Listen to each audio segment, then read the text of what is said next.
Now, before I came to the class here, I thought what I should say in this morning class. There are many things which could be said. One is that the gist of Baba's murlis in this season could be given.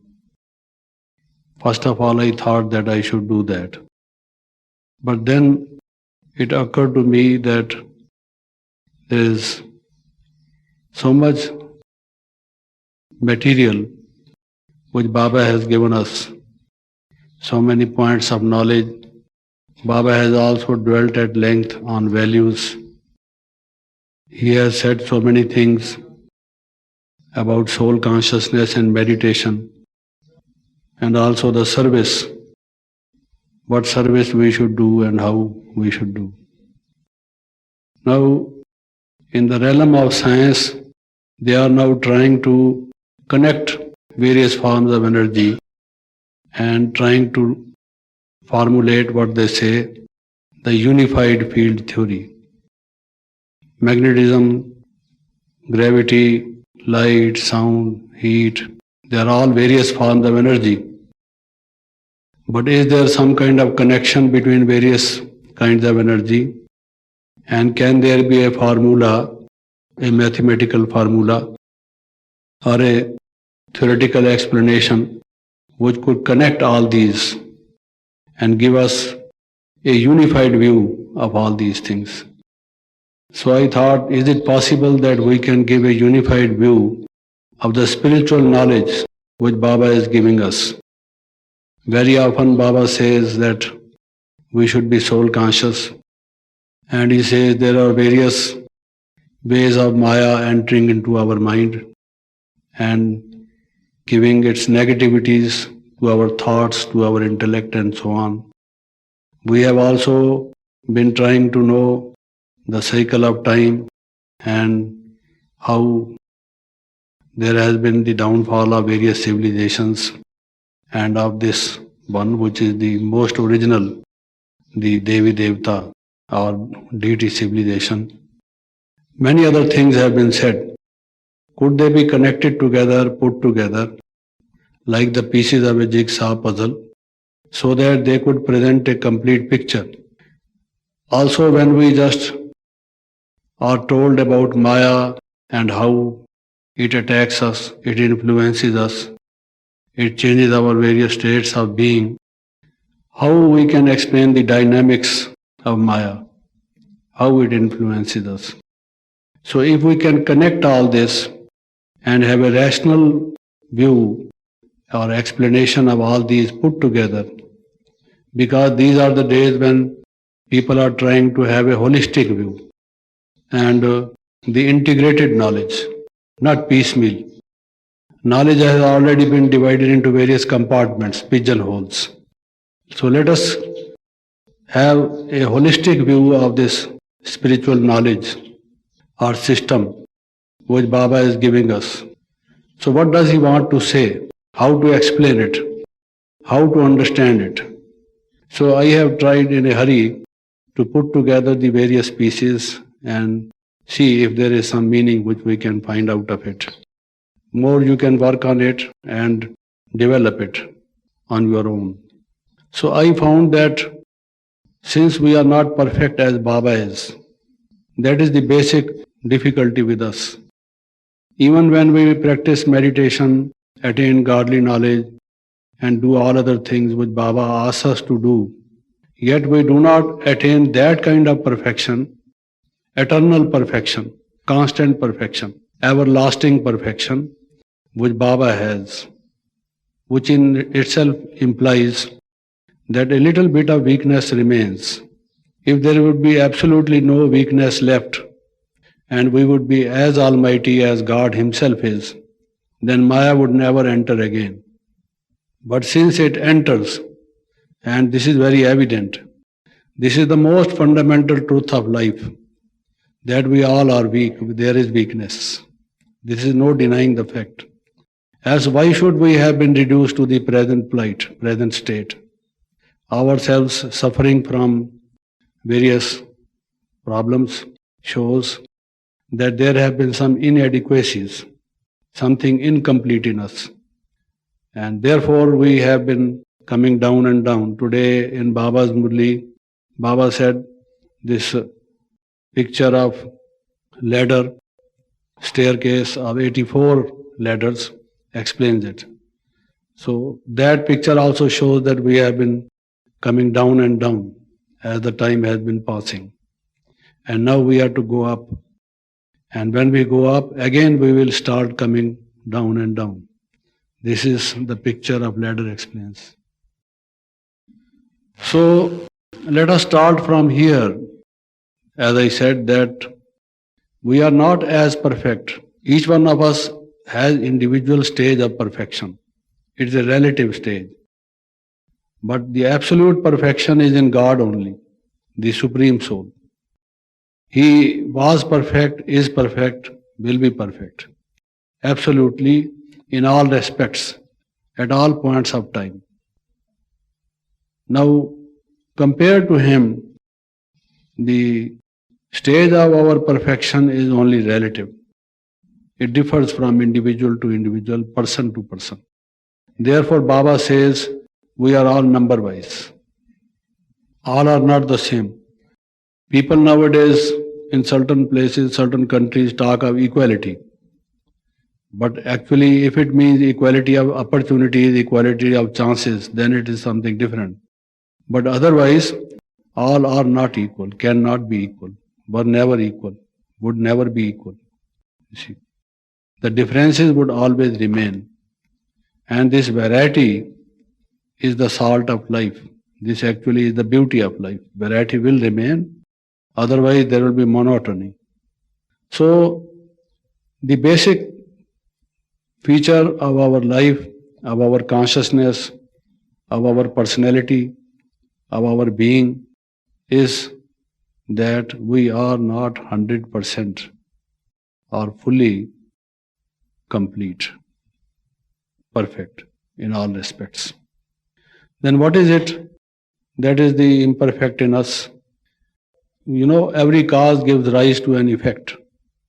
So if there is an incompleteness, imperfection, something lacking in us, that gives rise to some kind of a desire, a want. When you don't have something, you want something. So our incompleteness, our imperfection raises some kinds of desires for those things which are missing, which are lacking, which we do not have. God is perfect, therefore He has absolutely no desire. He is free from all desires.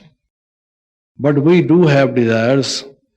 The intensity of desires may vary from person to person and time to time.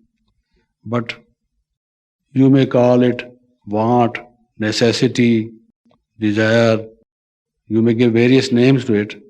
Because of certain things lacking, we do have some kind of wants or necessities or desires. Now it is from this that all the other things start. Whether Maya comes or God comes, whether you practice yoga or you don't practice yoga, all the problems can be explained only if you just take this fundamental point that you do have some wants and desires because you are imperfect. Now let us first of all see what are those desires or wants fundamentally. There are many, but you can classify them, you can form their broad categories. For example, one is the desire for power. People want power, political power, physical power, various kinds of power. But let us say briefly, there is a desire for power. This is one of the things. Because of weakness, as I said, where there is weakness, there is the demand or the desire for power. Then also for money. Why we want money? Because money has purchasing power. Then again it is power. Money is also power. It is a different kind of power. So we want money because it has purchasing power. Powers are of different kinds, as I said, but let us separate money from them. It is a particular kind of power which enables you to have consumer goods and certain comforts of life, certain necessities of life, certain requirements. So this also you want, maybe for your body, for your sustenance, maintenance, or whatever. Then another is position. Everyone wants to have some kind of a position because we live in a society, we compare ourselves with others, and therefore we want a relatively good position as compared to others. Position and prestige, this is another thing. And since the soul is in the body and we use senses, and senses are used for the upkeep of the body, for the maintenance and sustenance of the body, we use some consumer goods, then they give us playable experience, and therefore we begin to have sensuous pleasures. This is another kind of a desire. Sensual pleasures or sensuous pleasures. You have ears and therefore you want to listen to sweet words, melodious songs, good music, and we have eyes and therefore we want have good sights, good scenes. We have the sense of touch, therefore we want soft cushions to lie upon, to sit upon, comfortable beds, so on and so forth. So each sense requires a number of things. This goes on multiplying.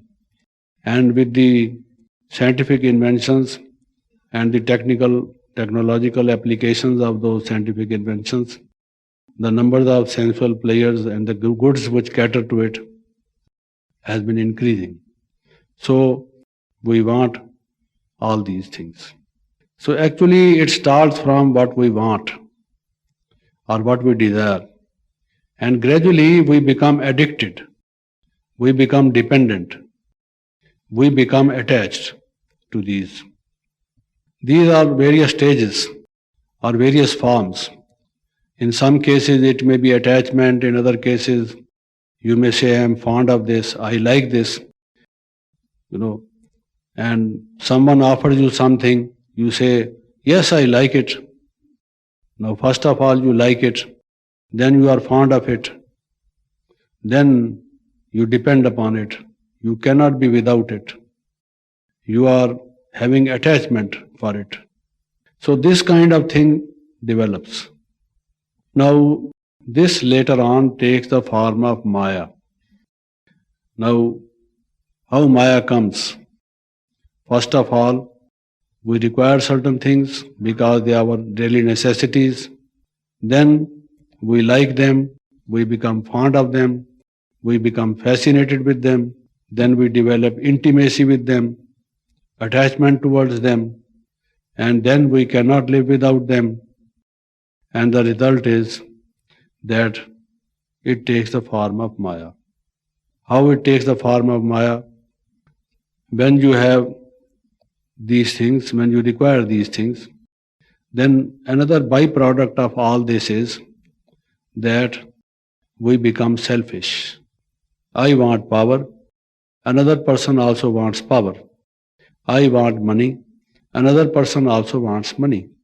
I want position, another person also wants position. I want goods which can give me pleasurable experience. The other person also wants such kinds of consumer goods which give him comfort, luxuries. And so I want it for myself, the other person wants it for himself or herself. Then develops this selfishness.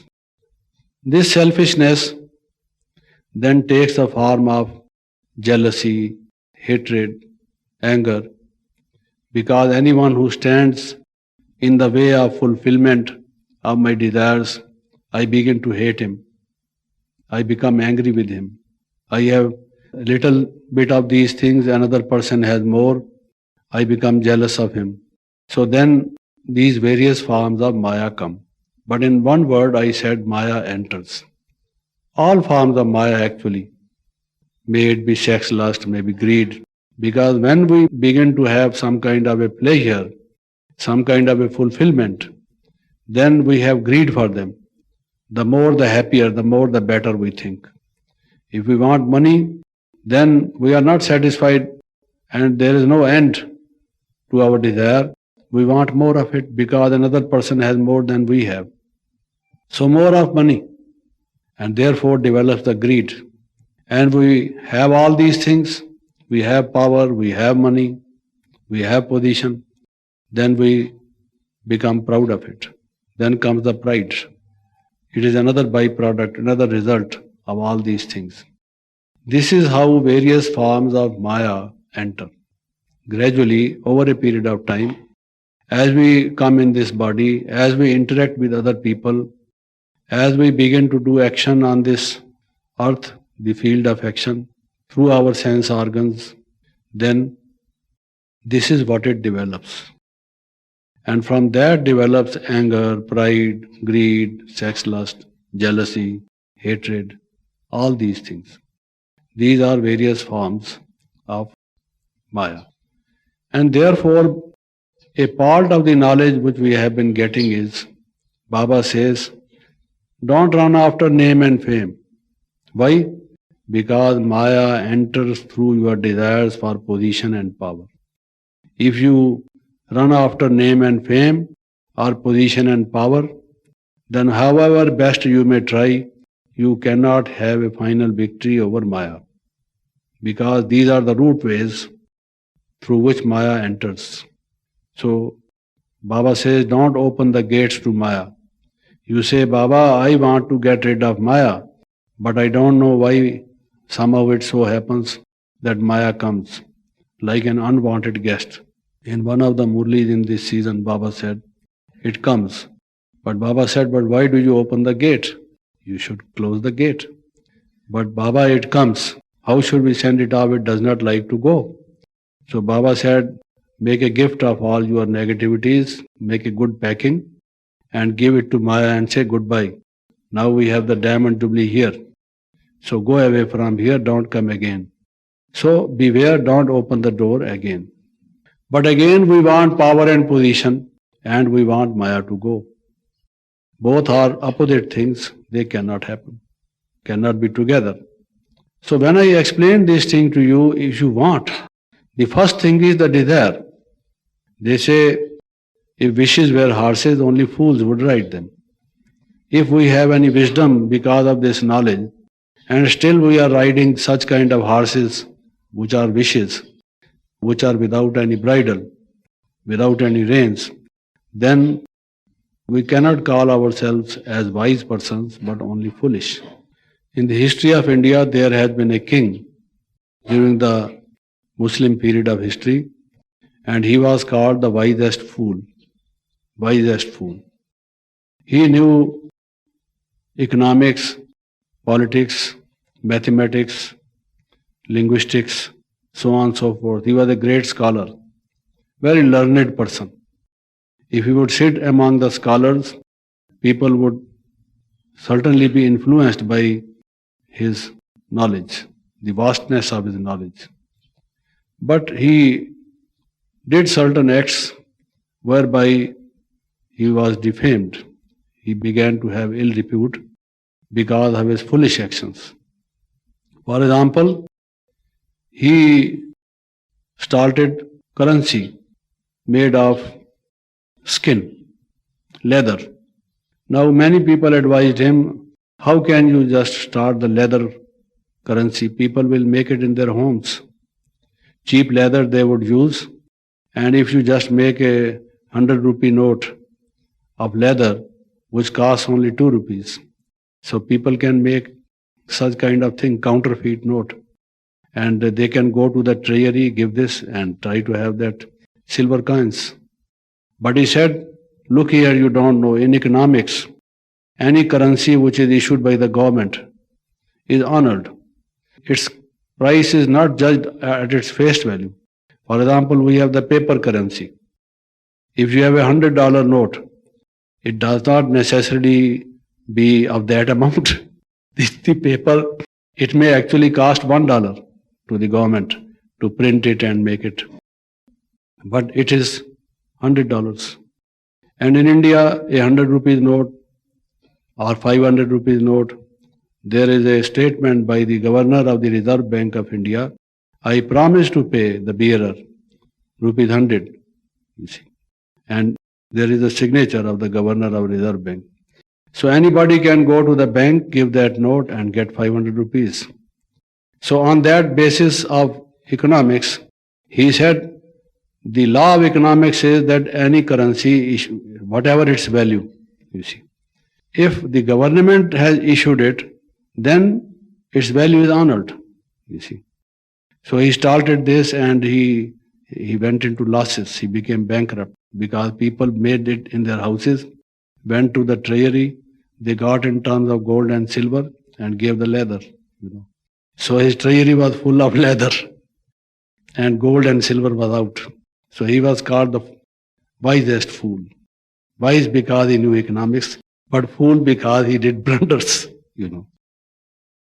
Similarly, after attaining knowledge, if we commit such blunders, you see, even in godly service, we want a particular status, we want a particular honor, privilege, want name and fame, people to praise us, adore us for the acts which we do.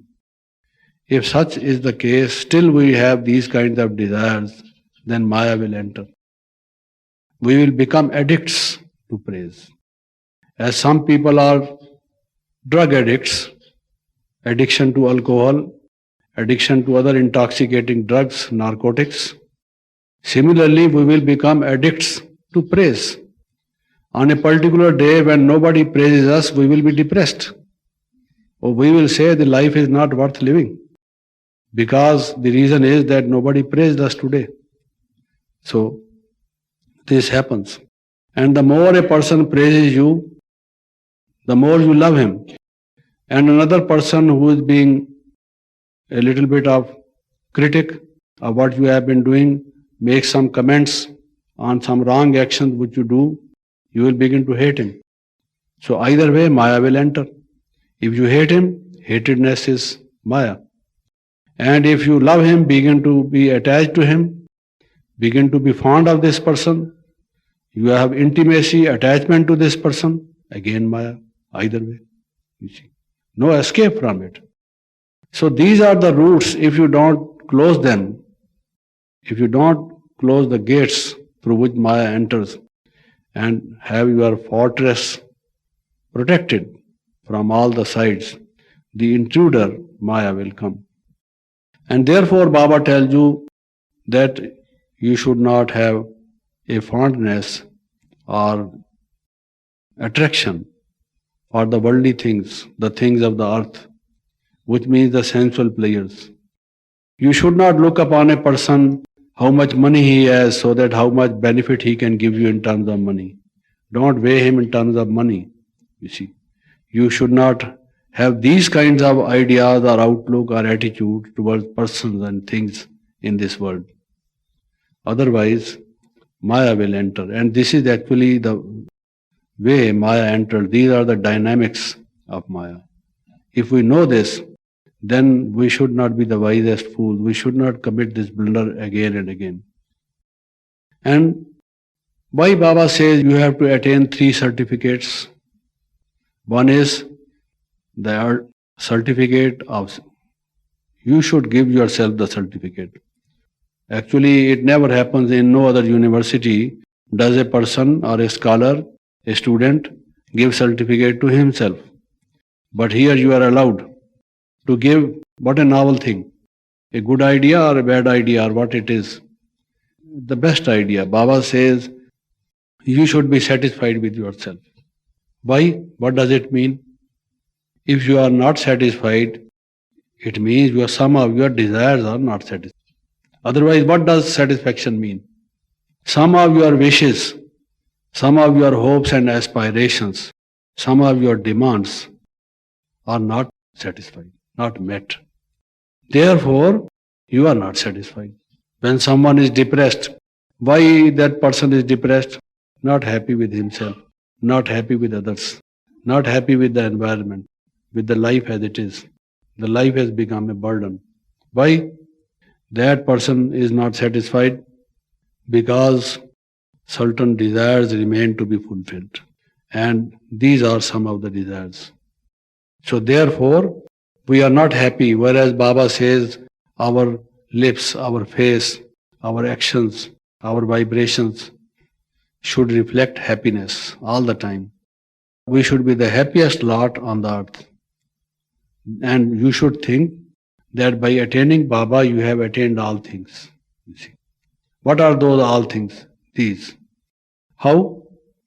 How should we think that we have attained all these things by attaining Baba? Is it just a make-believe or a reality?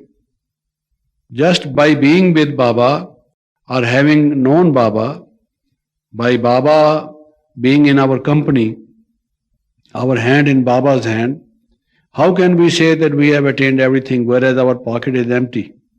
How can we say? Realistically speaking, how can we say that we have attained everything? Can any one of you explain? Baba mil gaya to sab kuch mil gaya. You see, that is how generally it is told in Murli. Vaha Baba Vaha, Vaha Drama Vaha. You see, which are the signs of satisfaction. And also, Vaha Re Main Vaha. I also am wonderful. Drama is wonderful, Baba is wonderful, and not only these two are wonderful, I am also wonderful. How? How is it that by attaining Baba I have attained all these things? Honor, position, prestige, players, happiness, everything. Is it a fact? Full internal satisfaction. But how does the internal satisfaction come? Is it the real satisfaction or false satisfaction? Some people have false satisfaction. How is it real? Mother? So mother has found that child. The child is happy or the mother is happy or both are happy. Mother is more happy. You are not a mother, you don't know. How you know? Perhaps you were lost and your mother was perhaps more happy than you were. Okay. Sometimes mother is more happy, sometimes the child is more happy. If the child is a naughty child, you see a problem child, then perhaps the mother is not as happy as the child. So it depends. Okay. So, one of the certificates which Baba said we have to have is satisfaction with ourselves. Now, how can we have satisfaction with ourselves? Which means we have no demands, no desires. We are full. We feel that whatever we wanted to attain, we have. We are not running after, thirsting after position and power and name and fame and money and all these sensual players. Then only we can have satisfaction. So when in one word Baba says you should have satisfaction, it means you should not have desires in these various forms. And how is it possible? That would be explained later. And then Baba says others should be satisfied with you. What does it imply? That others should also be satisfied with me. How can they be satisfied with me? Because if my behavior toward them is good, if I love them, cooperate with them, speak sweetly with them, and have all those values which we have been mentioning during the past year or so, that we should have all these values, then only others will be satisfied with me. If I have humility, if I have tolerance and good relations with others, then they would be satisfied with me. But how can I be free of jealousy? How can I cooperate with others? It is possible only when I am free from these kinds of desires. Otherwise, I have a selfish motive. They also have a selfish motive. There will be clashes and conflict. Neither they will be satisfied nor I will be satisfied. They can be satisfied if in the first instance I am satisfied. I am not asking them to give me anything, not demanding anything from them. Then only I can give cooperation. Then only the conflict will cease. Nowadays, people generally talk of conflict resolution, how conflicts can be resolved. So many kinds of conflicts, international, national, conflict in the family, and first of all, conflict in the mind, you know, to be or not to be, to do this or not to do. There is a lot of conflict, a war going on always in the field of mind. We can be free from this if we do not have this. I want nothing. I want nothing. I have Baba with me. I am satisfied. Whatever is in the drama will happen. The other day also in the Murli Baba was saying, you see, these three stops, 3 points, and drama and Baba being two of them. If I just remember these, then only I can be satisfied. There can be equanimity of mind, calmness and quietude of mind, peace of mind. No conflict, no clash in the mind between to have it or not to have it. And you will find that the main root for all kinds of conflict is selfishness. People therefore are now laying their finger on understanding. If we have mutual understanding, the conflicts can be resolved. What do you mean by understanding? Or they say, if we can accommodate each other's view, if we don't become narrow-minded, this is another way of resolving a conflict. Sit around a table, discuss things, try to understand each other and try also to accommodate each other. What do you mean by accommodating each other? At least being less selfish. If you have to be selfish, then reduce at least the quantum of your selfishness. Be less selfish. Then only you can accommodate others. And as I said, we become selfish when we have these desires. Each one of us has desires. Whereas the very first thing we come to know of in this knowledge is God's name is Shiva. You know, I am trying to integrate all knowledge. What is the need of giving this name? Give any name. I say God's name is Rose, R-O-S-E. How does it matter? Shakespeare said, what is in a name? So what is in a name in this case? Rose is a beautiful, good flower, good smell, good color, good shape. Everyone loves the rose. I love the rose. I say God's name is Rose. But you say God's name is Shiva. Why? Shiva means one who does good to all, who is the world benefactor. And only he could do good to all, only he could be the world benefactor who is not selfish, who does not want anything for himself. All is for others. You know, they say, what is the difference between golden age, silver age, copper age and iron age? The basic difference. Someone said in golden age and silver age, everyone says, yours is yours, mine is also yours. That is the spirit. Yours is yours, mine is also yours. And in copper age they say, yours is yours, mine is mine. Don't touch mine, I will not touch yours. This is justice, this is honesty. So values, value, honesty and justice. And in the golden age, the other kind of value, giving. They are devtas, give it to others. The spirit of sharing with others. That is the foremost value. Out of love, give it to all, you see. So in the golden and silver age, they say, yours is yours, mine is also yours. And in copper age, they say, yours is yours, mine is mine. And in iron age, they say, mine is mine, yours is also mine. So this is Kali Yuga. Everyone is competing, to snatch something from others. Profiteering, commercialization, forming multinational companies, trying to do business, purchasing the raw material at very cheaper rates from the countries which are undeveloped, making them in the form of marketable goods, and then selling them at very high rates, having their trade marks on them and the protectionist laws and so on, and trying to exploit. Why Karl Marx said exploitation should be terminated and exploitators, the bourgeois class, they should be finished. Extermination of the exterminators, as he said, those who are exploiting, because of this. And why because of this? Because selfish. What do you mean by selfish? Karl Marx's explanation of the human being was that everyone is selfish. This is his basis of his theory, the Capital, the book which he wrote. His economic theory, namely communism. Every human being is selfish. Now, is every human being selfish? In today's world, in Iron Age, he was perhaps correct. You see, mine is mine, yours is also mine. It is selfish. This is selfishness in economic terms. So, this is the root of all the problems. But God's name is Shiva. Do good to all. Be good and do good.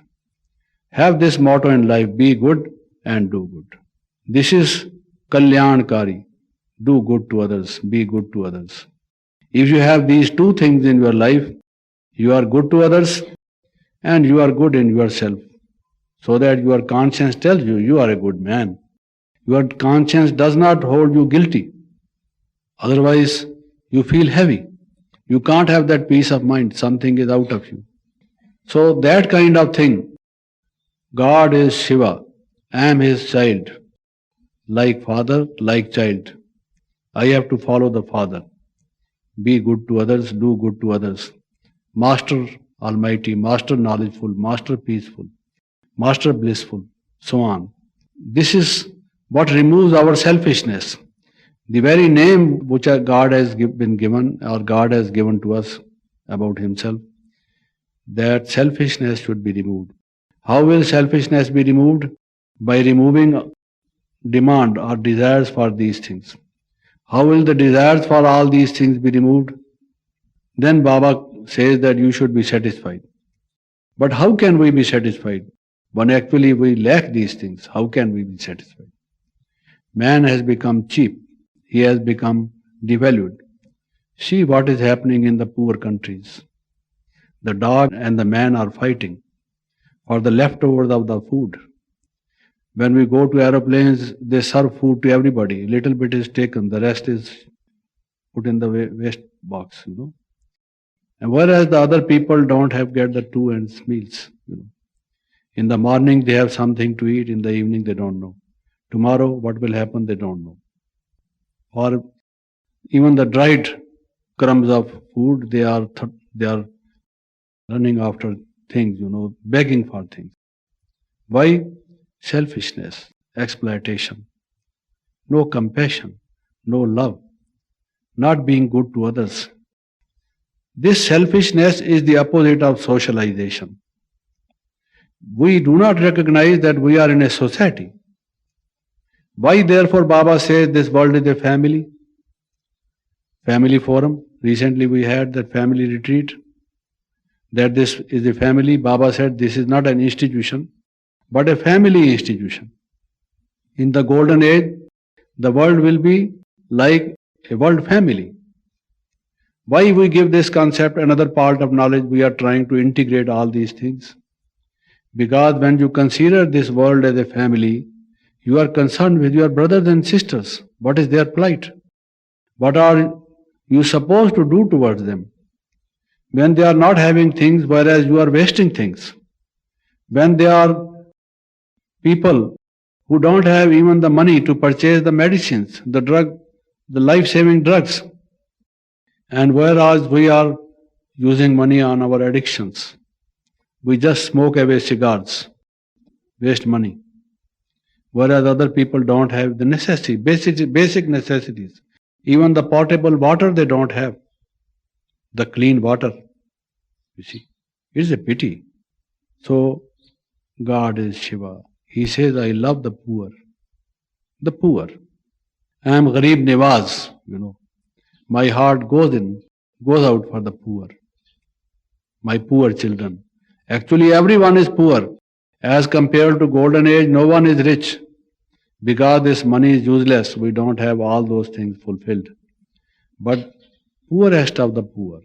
Can you just consider, can you just imagine their plight?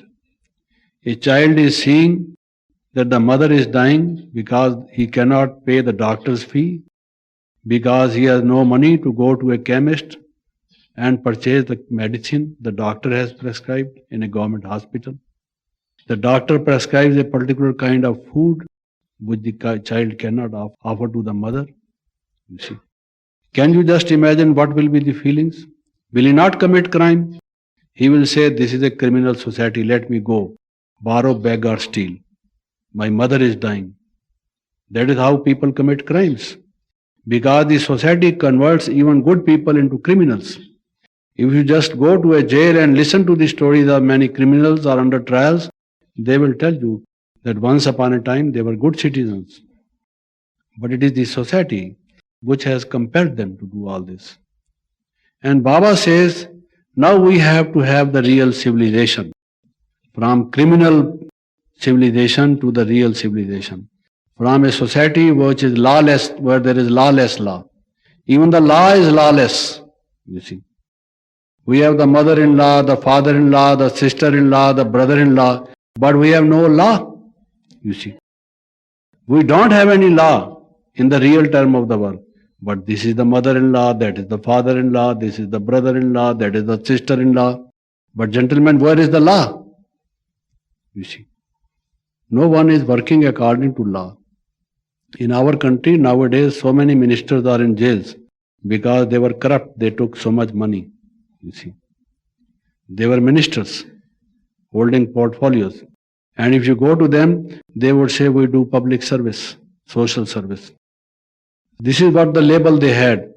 But actually they were doing service to themselves, not to the public. They were writing that they are public servants, but actually they were fulfilling their own need and greed, exploiting others, trying to make money, having power, having position. Anybody cannot be a yogi, mind you. You can never be a yogi, never be a yogi, never be a yogi. If you want power, position, prestige, money, all these things. You tell me a person who is after these and he is a yogi. I have yet to discover such a person. These are two opposite things, cannot coexist, you see. So make a choice, final choice in your life. You want to be a yogi or a bhogi? A bhogi means who wants all these things. A yogi means one who does not want all these things. You can't be a bhogi as well as a yogi, or a yogi as well as a bhogi. You see, make your choice. These are diametrically opposed to each other. Therefore, Baba says, when you link your mind to me, children, when you link your mind to me, very often we tell people that yoga or meditation gives relaxation of mind. It removes our tension, stress from our mind. And that is very useful for our health and so on. But actually, the most wonderful benefits of meditation and yoga are not touched upon, they are not explained to the people. And as I said, when we practice that meditation, we have all these power, position, and everything. There is nothing which is not attained by means of meditation. Therefore, Baba said, Yog Bal, power of yoga, Yog Bal. There are so many powers, but Baba says yoga is a power. In some murlis, he has explained yoga in various ways, and in one murli, not one but many, he says Yoga Bal. One is Bahubal, the power of your arms. Bahubal, muscle power. Then the power of weapons, the money power, so on. There are many kinds of power. But Yoga Bal, the power of meditation or yoga is the topmost, the most potent power, the mightiest thing. Because without waging any war, without firing any bullet, you attain the world sovereignty, where you have rule over.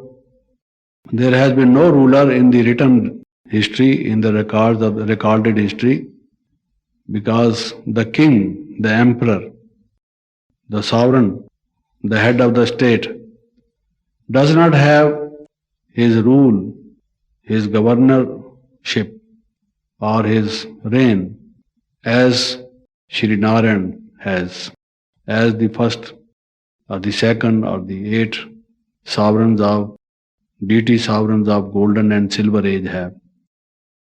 There is rule over the land. This is one kind of rulership. You rule over a particular territory, geographical territory, the boundaries of the state. Up to here, here, and here, you have your rulership. Every country has a geographical territory, of which the atlas shows the map of the country. After that begins another country, and if you have to go to that country, you have to obtain a visa. You can't go there. There are certain separate laws, another government, and this land, different government. But by means of yoga power, you attain rulership over all the land, all over the globe. This is called Chakravarti Raja, the king who rules all the globe. This is the power of yoga. Then even those who have rule over a particular geographical territory named a country, they don't have their sovereignty over all the seas, the seven seas. They don't have over all the seven continents. They don't have the rule over all the seas. A ship of a country can enter the waters of the other country by their permission. It can go up to a certain limit. Up beyond that, it can't go. Otherwise, it will be given a warning, and if it still continues to go, it will be shot, it will be sunk.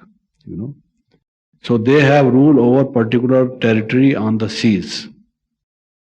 No king has ever ruled over all the seas. Then similarly, air. If Pakistan Airlines sends a military flight to the Indian territory, Indian skies, and it is warned, you have encroached upon our space. Please go back. 1, 2, 3. You don't go back. Okay, shh. Shot. Next day there will be the news. A Pakistani intruder aeroplane was shot by the Indian Air Force because it did not mind the warning it was given, so on and so forth. So you can't enter the air territory of another countries. No king ever has had his sovereignty over all the air, all the skies. Then over all the flora and fauna. Then over all the living beings, whosoever. The king of the forest is the lion. You see. If you enter the forest, and even if you are the king, the lion does not know that you are a king. It will eat you. You see. It will pounce upon you, and because the lion sees your flesh, how much flesh you have, you see, and whether it will fulfill his need. If it's so, and if it is feeling hungry, then you are the food come to itself good, well enough. That's all. King or no king, you see. But in golden age and silver age, even the lion does not hurt you. You are friend, So you have kingdom over all the flora and fauna, all the animals, the beasts, domesticated or the forest beasts, so on. This is attainable through yoga power. So yoga is the greatest power through which all your requirements for all the time will be fulfilled. You see. Therefore, when you say, when I attain Baba, in the sense when your mind is with Baba. What do you mean by Baba Paliya? Baba Mil Gaya. Baba Mil Gaya means your soul is linked to Baba. To sab kuch pa liya. It is then only that you attain everything, because that yoga power will enable you to get everything. Full inheritance from God, your Father. That is the way. Because then there will be so much light and might that you will feel that you are withdrawn from the body, totally withdrawn from the body, that you are just a point of light. But that is the stage which we have to experience again and again and again. When our feeling of body consciousness is almost eliminated from our mind. Not that somebody gives me the commentary, running commentary. I am a soul, a point of light. And so the person tells me I should think according to what she is saying, you see. So I, at that point of think, I am a soul. I say to myself. But consider the situation, the condition when I am really a soul. I am not even listening to this, but I am totally absorbed in this kind of a thought, in this kind of an experience, that I am a being of light. That kind of experience should be there, not just to the level of thought. And only Shiv Baba, no other intruder, no other thought enters into my mind. No other embodied person comes into my thoughts. Me and only He.